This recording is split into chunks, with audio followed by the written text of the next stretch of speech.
Hi, everyone, and welcome back to Brian's Horror Corner, or welcome if you're new to my channel. Either way, make sure you hit that subscribe button if you haven't already. It'll really help me out. It'll really help you out because you'll have access to some great horror content from my channel.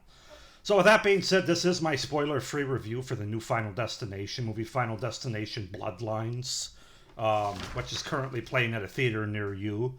Um, so yeah, just a little background. I reviewed the Final Destination franchise, the first five movies, probably just over 2 years ago. I want to say the beginning of 2023, January of 2023. So if you want to see how I feel about those individual movies before this one, you can check that out on my channel from a couple years ago. But I have fun with the Final Destination movies. It's not my favorite franchise. It's not a scary franchise. But it is an entertaining franchise, and so that's kind of what I was hoping for with this movie going into it. I hadn't seen any of the trailers or anything. I try to stay away from movie trailers, especially nowadays, especially for horror movies, because I find that they give like 80 or 90% of the movie away within the trailer. So I went into this movie pretty blind, knowing very little about it. I'd read a couple of things about the direction they were going to go, and obviously the title Bloodlines kind of gives something away. But yeah, just wanted to give that little bit of disclaimer and background with my Final Destination experience. But with all that being said, let's go ahead and get into Final Destination Bloodlines. Like I said, spoiler-free review, so you don't have to worry about me spoiling anything. Final Destination Bloodlines is obviously a 2025 American supernatural horror film that's directed by both Zach Lipvatsky and Adam Stein, and written by Guy Busick and Laurie Evans Taylor. So there's a lot of people involved here, based on a story developed by them and John Watts. It's the sixth installment in the Final Destination film series, following Final Destination 5 from 2011. So it's been 14 years since we've had a Final Destination movie. I'm kind of surprised. I thought, because Final Destination 5 was actually fairly successful, at least at the box office. So I figured there would have been another movie, maybe not right after that, but probably within 5 or 6 years after that, but it took 14. But anyway, so the film opens in 1968, which is a little different. We go back in time about 55 years to a young couple, Iris Campbell and her fiance Paul, who are attending an opening ceremony of the Skyview Restaurant Tower. Kind of like the Space Needle, not the Space Needle, like the Space Tower in Seattle, I think it is. We have the revolving restaurant. Now, this restaurant tower has a dance party as well as a bar and a restaurant, and of course, Iris is our character that has the premonition of a chandelier shard cracking the glass floor beneath the guests who are dancing. Well, a gas heater leaks, exploding the tower and killing everyone. That's basically our opening Final Destination sequence, our premonition sequence that, of course, you get in all of these movies. I gotta take a drink of my coffee here. I thought it was a very effective opening sequence. I would say one of the stronger ones in this franchise, to be honest with you. Both in terms of the action involved, just the buildup of suspense. Like, they take this long elevator ride all the way to the top, and the elevator, of course, is overcrowded. It's over capacity. So she's nervous about that. She's also got a secret, as does he. Which always been, it's a very well done sequence. Like I said, I'd probably put it right behind the highway disaster from part 2, and probably right there with the roller coaster from part 3 for me, as far as opening sequence premonitions. And of course, our character of Iris is the last one to die in this sequence. Like, she's holding on to the tower, which is cracked and is slanted now. And I should mention too, there's also like a singing act, a musical act that's taking place at this grand opening, where they're singing the song, You Make Me Want to Shout, Throw Your Hands Up and shout, all that. I'm not going to sing because I don't want you guys to turn off this video that early, but there's a female that's part of that act, a black female, and she's got a black son, and the black son hides while all this disaster is going on, and then Iris, our main character in this sequence, basically tries to save the son. So, like, she's holding on to him, and or how the hell does it work? Basically, they're holding onto the side of the tower. They end up falling to their death, and then we see that it was all like a dream that was sequestered by in the present. We go to the present now. This college student, Stephanie Reyes, who's suffering from these recurring nightmares, including this opening sequence about the collapse, realizing that the nightmares are linked to her maternal grandmother now. Iris is her maternal grandmother. She returns home to seek answers. So that's kind of how the movie opens, and then of course we get into meeting the other family members that Stephanie has. She has an uncle, an estranged mother, who she doesn't see, but of course comes back at some point in this movie. She lives with her father. Well, actually, she's at college. She doesn't live with him, but she comes home to her dad and her younger brother, Bobby. So yeah, and then we kind of get into our template for Final Destination movies, where they're giving us exposition dumps, and they're trying to figure out how to survive and cheat death, just like all the movies. So with that being said, that's kind of my premise and synopsis. As far as the cast goes, Caitlin Sanawana plays Stephanie Reyes, Teo Briones plays Charlie Reyes, Richard Harmon plays Eric Campbell, Owen Patrick Joyner plays Bobby Campbell, Raya, I don't know if I'm going to be able to know, Raya Kilstead plays Darlene Campbell, Anna Lohr plays Julia Campbell, Gabrielle Rose plays Iris Campbell, older Iris, and then younger Iris is played by Breck Bassinger, and then Tony Todd, of course, plays William Bloodsworth. And I'll get into a whole Tony Todd section in this review. Don't you worry about that. So yeah, just going to give you my thoughts now, my spoiler-free thoughts about the movie. This was a solid Final Destination movie in my estimation.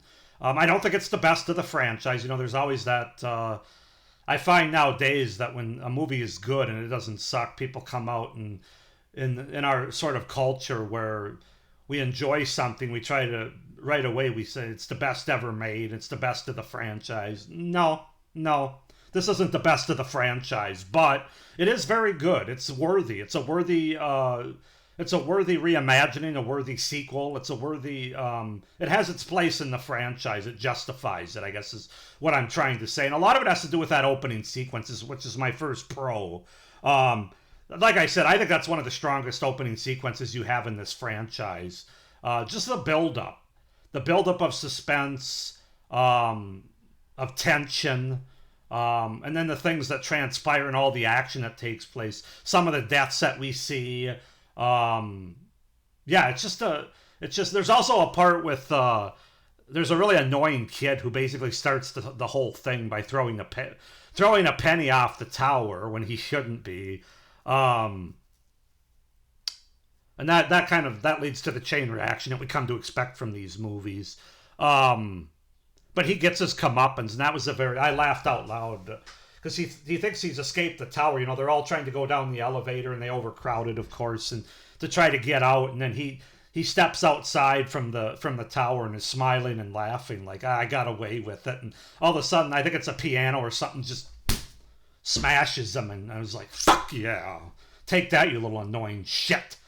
I think there's a lot of people in the theater like that, but that was a funny part. But anyway, getting back to that opening sequence is the strongest part of the movie, which is both really good and a really bad thing. Not a really bad thing, but we'll get into it. But I really like the opening sequence. You know, I didn't necessarily love the opening sequences in part 4 or 5.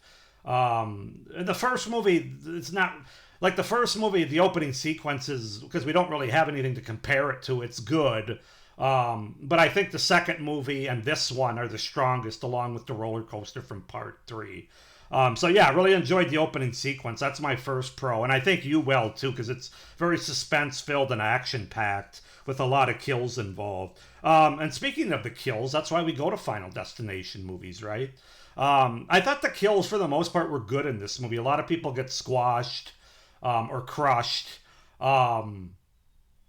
Or pulled into hospital machinery. There's a lot of setups and sort of fake outs, if you want to say, where they build suspension, where you think something's going to happen, one way, and I guess other movies in the franchise have done this too, but then it ends up being something else that you don't see coming, which is the fun part of this franchise. And this movie certainly has a lot of those.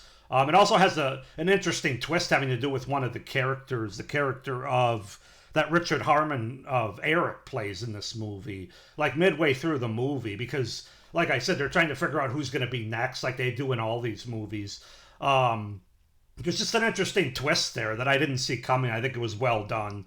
But yeah, the kills are good as far as the impact on screen. I mean, they don't let the people down that are in it for the kills. Let's put it that way. In terms of them coming out of nowhere and the brutality of them and the gore involved with them. There's another side to that I'll get into with my cons of this movie, but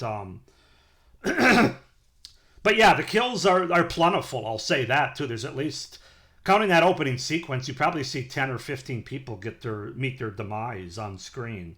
Another thing that I like about this movie, I kind of like the change up. Now, they don't change up the full template of the movie. It's still trying to cheat death. But the fact that, as opposed to the first 5 movies where it's a group of characters that are at a location or an event, and then something goes haywire and there's a huge disaster that everybody dies in, that's the premonition. And then the character that has the premonition, of course, takes as many of her friends or characters out of that situation. And then they spend the rest of the movie trying to cheat death, as most of them end up dying. In this movie, it's a lot like that, except, like I said, we have a time jump where we go back in the past. And as the title would indicate, Final Destination Bloodlines, Iris, who's our main character at the beginning of the movie in this opening sequence, she does the whole premonition thing, and she actually stops everybody in the tower from dying, I think. And a lot of them escape, which we find out later, actually, when we meet Iris, old Iris, but when Stephanie goes to her house against her family's wishes. She goes there, and Iris kind of gives us the exposition dump and explains everything that... what we saw at the beginning was the premonition she had, but then, of course, she fixes it by taking everybody out of there and warning everybody that it's going to collapse and they all get out and everything. So, of course, for the last 50 years, they have newspaper clippings of all these people dying as death comes for them, and now it's on to this family, this specific Iris's family. So she's got an older son, she's got a son and a daughter. The daughter's the estranged mother of Stephanie and Bobby, Stephanie and Charlie. Bobby's her cousin along with Eric. And then that comes for their family, basically. So Iris has to explain it. Now, Iris has been hiding out as she went kind of nuts. She's been hiding out in this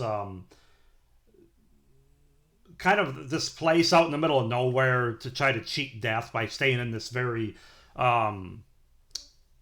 overly safe cabin. Although I don't know how safe it is. There's still a lot of stuff that would kill you in it, but that's a different story. But yeah, then we come to find out that's why she's alive, because she got everybody out of there. But of course now they're dying and everything like that. But what was my point here? Oh, but I like that they changed it up, that it isn't just that situation where it's a group of people in present time. It's a sequence that happens way in the past, and then her family members, her granddaughter, grandson, all this stuff, they're involved not by being there, but they should have never been born, basically. And so she's kind of responsible for all these people dying off now. But I like that. I like that they changed it up. After 5 movies, I think they needed to do at least some changing, while still having the template and the idea that death comes for people. They didn't change that part, which is good. They could have changed it too much, and then that wouldn't have worked. I think they changed it just the right amount with that opening sequence and how it's passed on, as opposed to everybody having been in a situation like the first 5 movies. Hopefully that makes sense to you. If you've seen the movies, I'm sure it does. So that's one thing I enjoyed about it. And then, of course, we got to talk about the Tony Todd aspect. He has a wonderful scene. He's only in one scene, like towards the end. I would say like the beginning of the 3rd act of this movie. And it's great. I mean, it's emotional. It's gripping. He always has his presence on screen, and he does in this movie. You can tell that he lost a lot of weight and he was sick in this sequence. But just his dialogue, everything about it, he was in it. I think maybe in the back of his mind somewhere, he might have known that this was going to be his last on-screen appearance. And there was even, from what I read, there was even some what's the word that I'm trying to search for here? He went off script a little bit. What's the word for that? Improvising. There we go.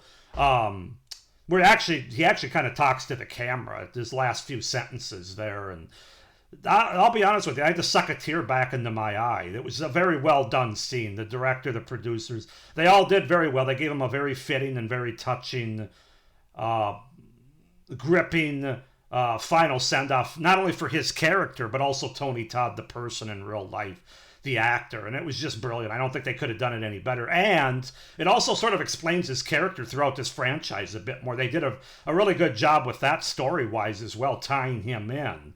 I'm not going to mention it here, but you know, if you've listened to my review throughout, maybe you'd be able to figure it out. I didn't see it coming, but it's a nice twist in this movie, and that also I think gives a more depth to his character throughout when you go back and watch 1 through 5 now, the movies that he's in.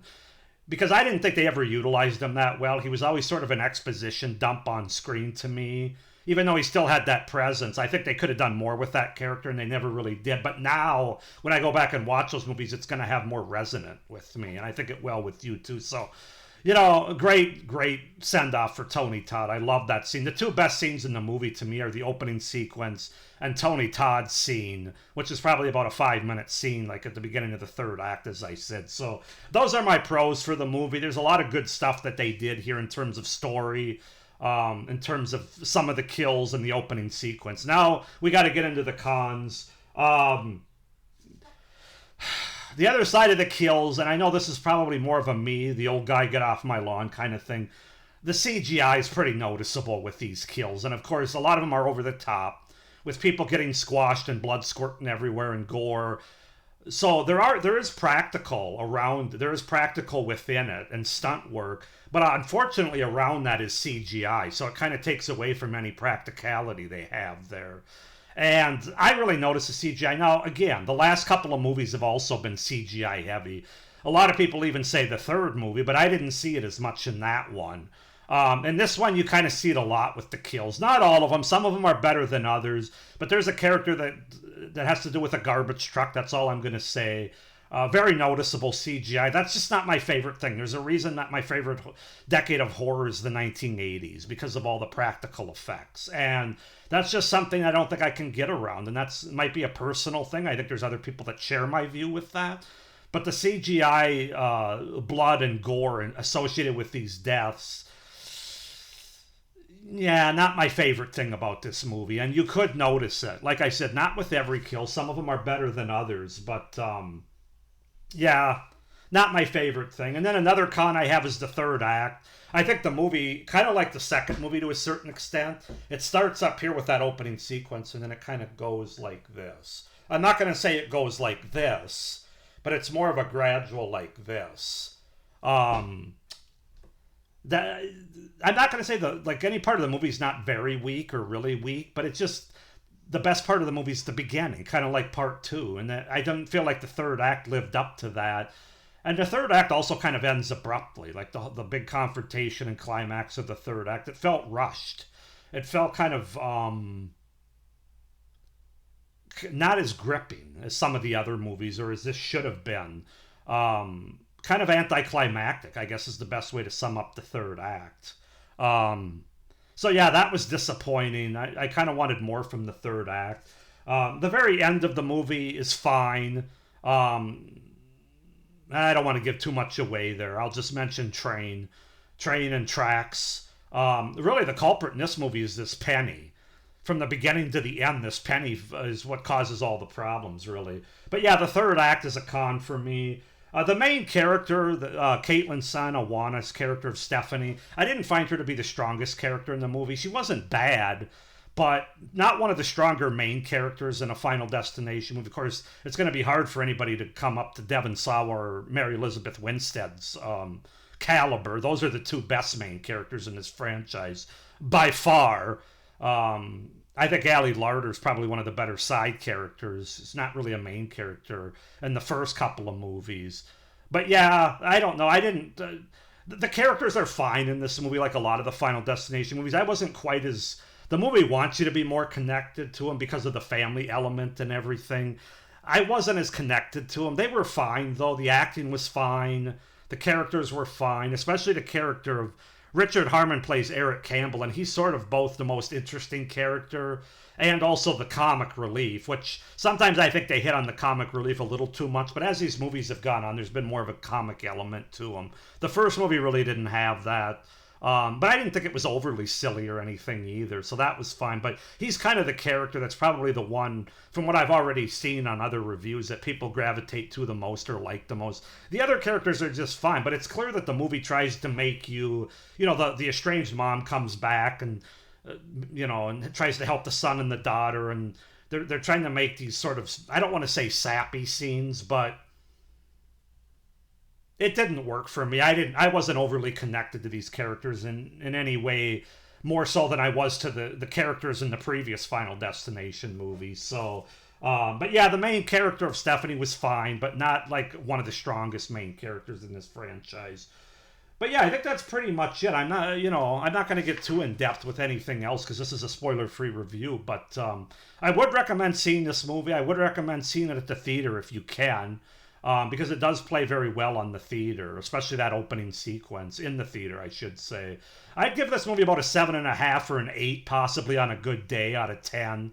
As far as where I'd rank it in the franchise, right now, it would still be behind 1 and 3 for sure, ahead of 4, and probably ahead of 5 right there with 2. I kind of compare this movie to 2 with a really strong opening sequence and then kind of not as strong after that. Not bad, just not as strong. That's kind of how I view it. Again, some people have already claimed, including critics, that this is the greatest movie ever in the franchise. I think I know why critics like this movie. I'm not going to get into it, but I'm not surprised that they're giving it like a 90%. I don't really pay much attention to what the critics say or think anyway. I never really have. But you should check it out. Like I said, it's a worthy sequel. It's a worthy reimagining, if you will, of the Final Destination franchise. I think it's a little stronger than the last 2 movies, but not as good as the first 3 probably for me. And a lot of it has to do with the CGI. And just the beginning being the strongest sequence. You don't want your movies beginning. You want it to have a strong beginning, but you also want it to have a strong end. And I would say even part 2 has a little bit of a stronger ending than this movie does. So, again, that's just my opinion. You can go ahead and comment down below if you guys have seen this movie, but don't give anything away. Be spoiler-free with your comments. Just tell me what you thought of it, if you liked it or not. Please like this video, hit the little notification bell, and subscribe to my channel, as I mentioned earlier, so you don't miss any of my upcoming reviews for other series that I have coming up, including my next series, which I'm currently in, my horror movie pack reviews. But yeah, that's pretty much my synopsis and review for the spoiler-free review for the new Final Destination Bloodlines movies. So thank you for watching. Hope you're doing well, and as always, stay scared. Bye.